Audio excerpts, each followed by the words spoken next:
Hello students, welcome to commerce Adda 24/7। मैं हर्ष। बेटा आज आपको एक बहुत ही इंटरेस्टिंग टॉपिक पढ़ाने आ गया हूं।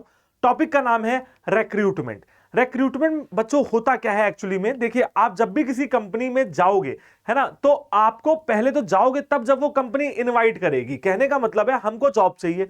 अब अगर किसी कंपनी में वैकेंसी खाली है तब तो ना जॉब के लिए अप्लाई करोगे। तो रिक्रूटमेंट एक ऐसा प्रोसेस होता है बच्चों जहां पे एक कंपनी इनवाइट करती है अलग अलग लोगों को कि आओ भैया और हमारे यहां आके नौकरी करने के लिए अप्लाई करो। सिर्फ अप्लाई करना, अभी नौकरी नहीं करेंगे। नौकरी कब लगेगी? जब सिलेक्शन होगा। तो सिलेक्शन में आपका इंटरव्यू होगा, रिटन टेस्ट होगा, आपका बैकग्राउंड चेक होगा, आपसे कॉन्ट्रैक्ट साइन करवाया जाएगा, आपको ऑफर दिया जाएगा। परंतु रिक्रूटमेंट में सिर्फ लोगों को इनवाइट कर रहे हैं, रिक्रूट कर रहे हैं, लोगों को ला रहे हैं कि भैया आप लोग आओ और हमारे यहां नौकरी करने के लिए अप्लाई करो।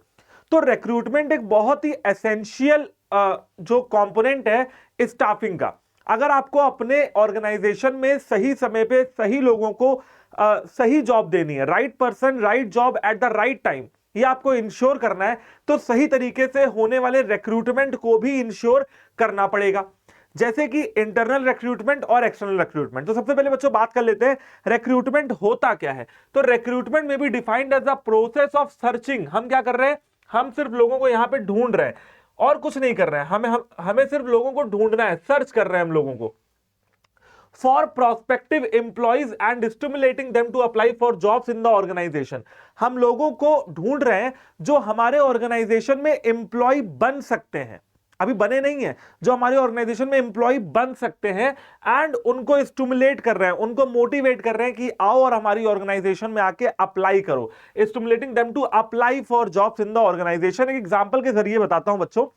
मान लीजिए कि किसी कॉलेज में कोई मतलब एक कॉलेज है, वहां पे एमबीए करवाया जा रहा है। एक कंपनी में जॉब निकलती है, उनको रिक्वायरमेंट है सिर्फ एमबीए करने वाले बच्चों की। जो जो लोग एमबीए पास आउट है, सिर्फ उन्हीं को वो रिक्रूट करना चाहते हैं। तो वो कॉलेज में गए और उन्होंने जितने भी बच्चे एमबीए कर रहे हैं, मान लीजिए 500-600 बच्चे एमबीए कर रहे थे उस साल 2023 में, तो एमबीए करने वाले हर बच्चे को इनवाइट दिया उन्होंने कि भैया जिसको जिसको नौकरी चाहिए आओ और हमारे यहां आके अप्लाई करो, अपना रेज्यूमे लगाओ। तो बेटा ये उसका एग्जांपल हुआ। अगर मैं रिक्रूटमेंट के सोर्सेज की बात करूं कि रिक्रूटमेंट कहां कहां से किया जा सकता है, तो दो तरीके के सोर्सेज होते हैं मेनली। एक होता है इंटरनल एंड एक होता है आपका एक्सटर्नल। नाम से ही समझ में आ रहा होगा, इसमें कुछ भी ऐसा नहीं है कि आपको मतलब कंफ्यूजन होने वाली कोई बात नहीं है। जब कभी भी ऑर्गेनाइजेशन इंटरनली लोगों को भर्ती कर लेती है, इंटरनली लोगों को ढूंढ लेती है, इंटरनली मतलब ऑर्गेनाइजेशन के अंदर, वो कहते हैं ना बगल में छोरा शहर में ढिंढोरा। तो जब इंटरनल, शहर में गए नहीं देखने के लिए, बगल ही में छोरा है ना, जब इंटरनल ऑर्गेनाइजेशन के अंदर ही कोई इंप्लॉय है, आप उसका या तो ट्रांसफर कर दें, या तो उसका प्रमोशन कर दें, और या तो उसको निकाल के नमस्कार कर दें। तो बेटा ट्रांसफर का क्या मतलब होता है? देखिए, इंटरनल सोर्सेज वो सोर्सेज होते हैं जब आप रिक्रूटमेंट करते हो within the organisation. Transfer, मान लीजिए कि एक कंपनी के दो ऑफिस हैं, एक है दिल्ली में और एक है मुंबई में।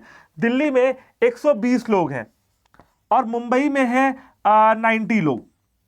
अब क्या कर सकते हैं बेटा, यहां पे सरप्लस इंप्लॉय हैं, यहां पे आपके कम लोग हैं, तो यहां से हमने 15 से 20 लोगों को दिल्ली से मुंबई शिफ्ट कर दिया, जिससे क्या होगा, ऑर्गेनाइजेशन में बैलेंस बन जाएगा। इसे ही कहते हैं ट्रांसफर। ट्रांसफर आपने बहुत बार देखा होगा, पुलिस वालों का ट्रांसफर बहुत फ्रीक्वेंटली होता रहता है, मिलिट्री वालों का, आर्मी वालों का। एग्जाम्पल जो जो ट्रांसफर है बड़ी एक बॉर्डर से दूसरे बॉर्डर जो है बड़ी फ्रीक्वेंटली होता रहता है। तो transfer it involves the shifting of an employee from one job to another, from one department to another, है ना।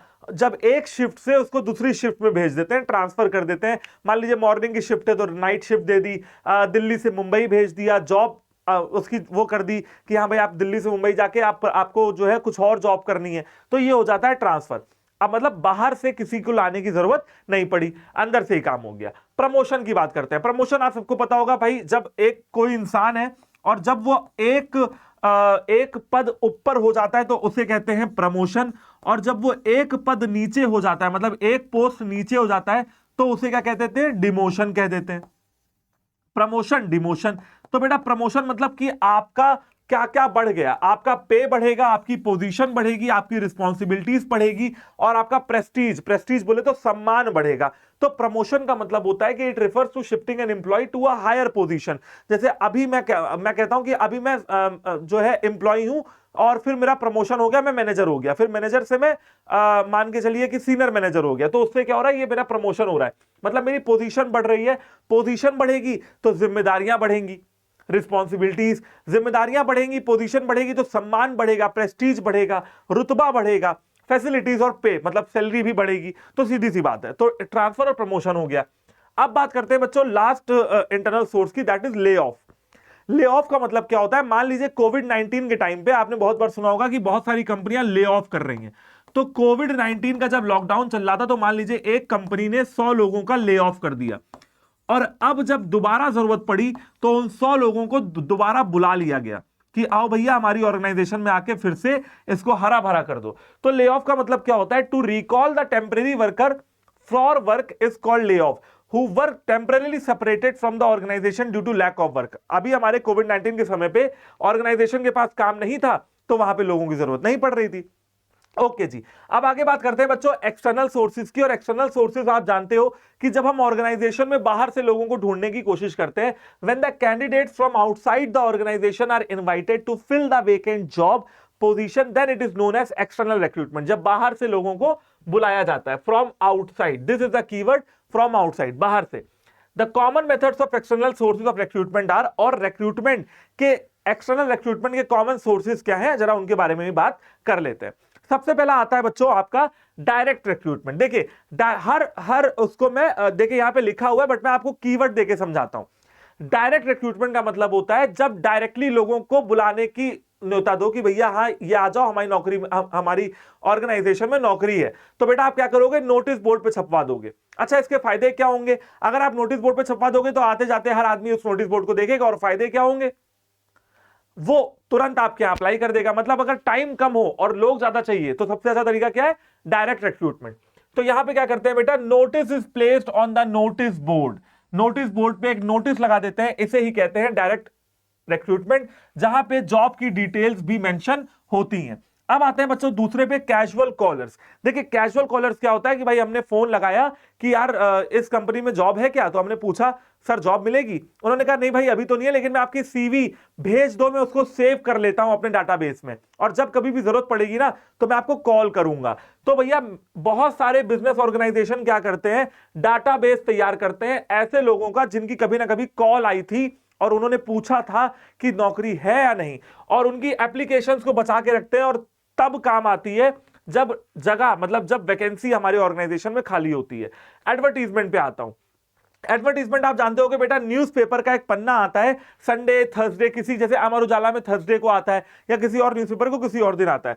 और बेटा पेज का नाम है क्लासिफाइड। बेटा न्यूज़पेपर जो है अलग अलग पेज आते हैं, जैसे एक आता है क्लासिफाइड, एक आता है इंटरनेशनल न्यूज, एक आता है नेशनल न्यूज, एक आता है किसी शहर की न्यूज, माय सिटी है ना, एक आता है बच्चों स्पोर्ट्स की न्यूज, एक आती है कॉमर्स की न्यूज। तो वैसे ही एक आता है क्लासिफाइड। क्लासिफाइड में शादी ब्याह के भी आते हैं, शादी वादी के बंधन में बंधो और वर वधू चाहिए ऐसा कुछ, और नौकरियां भी निकलती हैं। तो क्लासिफाइड कॉलम में इंटरनेट की माध्यम से, रेडियो और टेलीविजन की माध्यम से भी आप क्या कर सकते हैं? लोगों को इनवाइट कर सकते हैं। जी हाँ, अब बढ़ते हैं आगे और आते हैं एम्प्लॉयमेंट एक्सचेंज। बेटा employment exchange basically government setup करती है, जिसको हम लोग क्या कह सकते हैं? रोजगार मेला।